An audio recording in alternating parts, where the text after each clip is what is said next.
up, guys? We are Sight After Dark out of Brooklyn, New York. I'm Sifa Graffiti. I'm Dan Berg. Check out our latest music. And check us out, reacting to Monument by Röyksopp and Robyn, suggested by our patron, Danny B. Shout out to you, Danny. Guys, all of our reactions are suggested by our patrons on Patreon. Head on over, subscribe for as little as $1 a month, and get in on all of our content and content decisions. Thumbs up if you like this.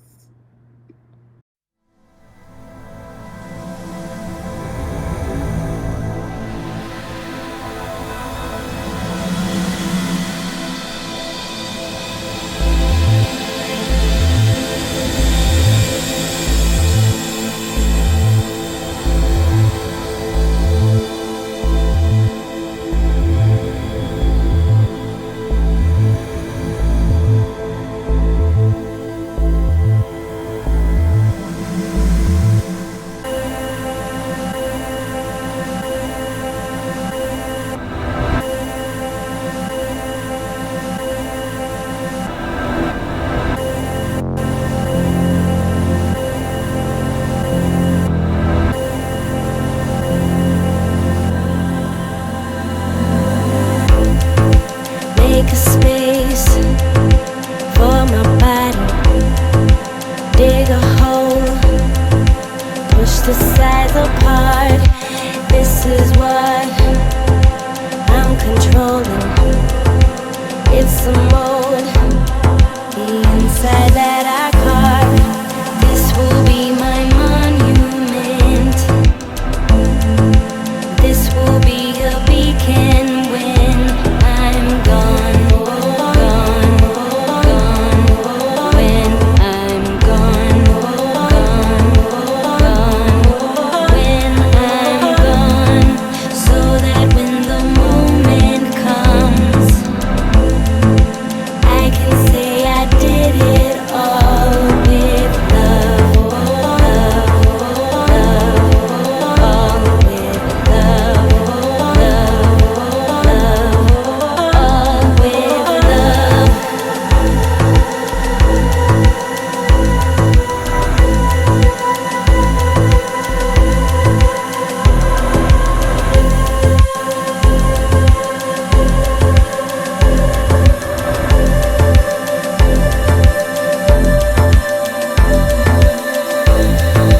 Make a cast of my body, pull back out so that I can see.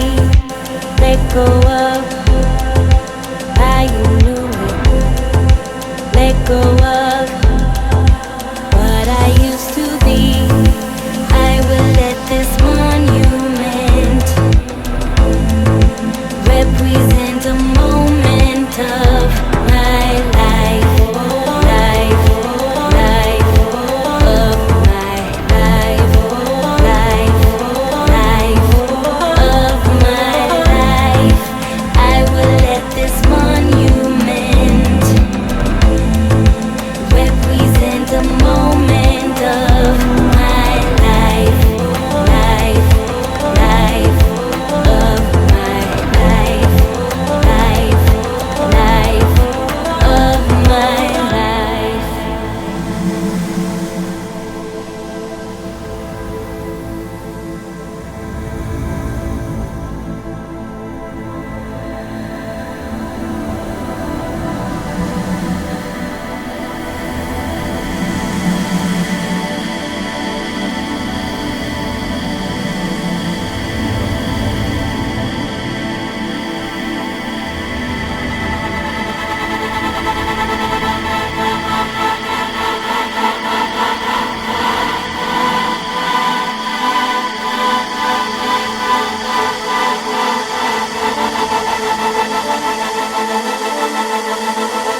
Unmute. Oh my, oh my, oh my.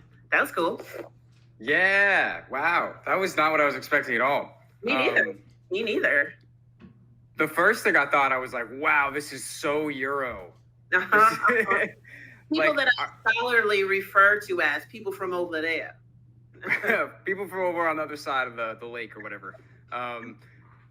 Are they? I want to guess Iceland. I want to say Röyksopp seems like an Icelandic name to me. But I don't know. Yeah, it does. It's definitely, either that or it's Scandinavian, but it does sound like more Icelandic than anything. I totally dug it too because it had like 3 breaks. Like the first break kind of reminded me of like how S.A.D makes her music. And then there was a second break that reminds me of this artist called Woodkid. And she's kind of along the same lines as him. And then the third break was this sax break, which like I couldn't even place. Like it almost quote unquote didn't belong. You know what I mean? Yeah. It did at the same time. Right. Well, because it seems so unexpected. Because the rest of the track was just kind of like a moody, like almost like not necessarily dance, but kind of like a trance track, like very electronic. You know what I mean? Like it seemed like all of the vibe was very electronic, and I'll talk about that more in a little bit. But then so when the sax came in with the organic like acoustic instrument, it almost seemed weird. But then you kind of sink into it, and you're like, oh, this really fits in very well. Yeah, absolutely. Like definitely, they have that vibe to them. So I'm thinking like maybe Röyksopp is the beat maker, the producer and stuff, and of course, and Robyn is most likely the voice. Agreed? I think. This is just by the photo. I'm guessing that Röyksopp are those 2 guys behind her with the face covered. Yeah. Because for some reason with electronic music, having your face covered is like the move. Yeah. You know what I mean? Like this seems very like Daft Punk of them. Yes. So I guess Röyksopp are probably the ones making the music in the album, and they'll probably like have different singers feature with them, because that's another thing that's really popular with electronic music is they'll have the people that are producing, that are making the sounds, and then they'll bring in a lot of collaborators. So I'm thinking that's what this is. So Robyn probably has her own separate discography. Yeah. And I love anything that's kind of up the Eurythmics. The The what? I love anything that has that kind of vibe to it because I'm an 80s kid, and like when I first saw the Eurythmics, I was just like, whoa, this is the move, like and even when you separate Annie Lennox from the musician, it's just like you could see the difference, like and like Annie Lennox is really great. And I just like the I don't know, I just like the vibe of it, like because it felt like electronic, but it wasn't like the human element wasn't totally out of it. No, not at all, because she was telling a story, like, it was kind of, dystopian in a way, like she had to make a point of something. It kind of reminded me of our song Permanent in a way, because it was like a monument that she wants to be like remembered forever. And I love songs that like this, that make me feel like I'm standing on top of a hill and I'm just going to shoot an arrow that's got fire to it to let somebody know that like I'm there, or to signal somebody. Like that is the total vibe she gave me. Like I was in all white too. I had a braided headband and like some furry type boots, and I shot my arrow, and they all knew that this was the time to move. And the arrow was damn, what are those called? A flare? Like a, you know what I'm talking about? Like when you get lost in the woods, you're supposed to have like a flare, like a yes. Yeah, it's like shooting one of those up into the sky. Yes. Like I'm here. Exactly. It's kind of like the ones when you watch the ones like those like kind of Nordic movies and stuff like that where the person's died, and they shoot the arrow, and the thing is like their body's in the water already in a boat, and they shoot the arrow, and the arrow lands into the body that's on the river, and then everything like turns into fire. Well, this wasn't a death thing; it was just more like a life thing. No, I definitely see the vibe. Like I definitely felt that vibe. And I just loved how she would do that do. So it felt like it was kind of like robotic, like kind of auto-tuney, but like not. Yeah. You know what I mean? Good singer. But yeah, so basically the vibe was sick on this. I never heard of them. I want to hear more about Röyksopp. So I guess tell us more about Röyksopp. Definitely tell us more about that. But it was really cool. Definitely got lost in the vibe a little bit. So shout out to Danny B for suggesting this, right? Shout out to all of our patrons for helping to make these videos possible. Shout out to everybody watching on YouTube. We appreciate you. We're S.A.D After Dark, and we'll see you soon.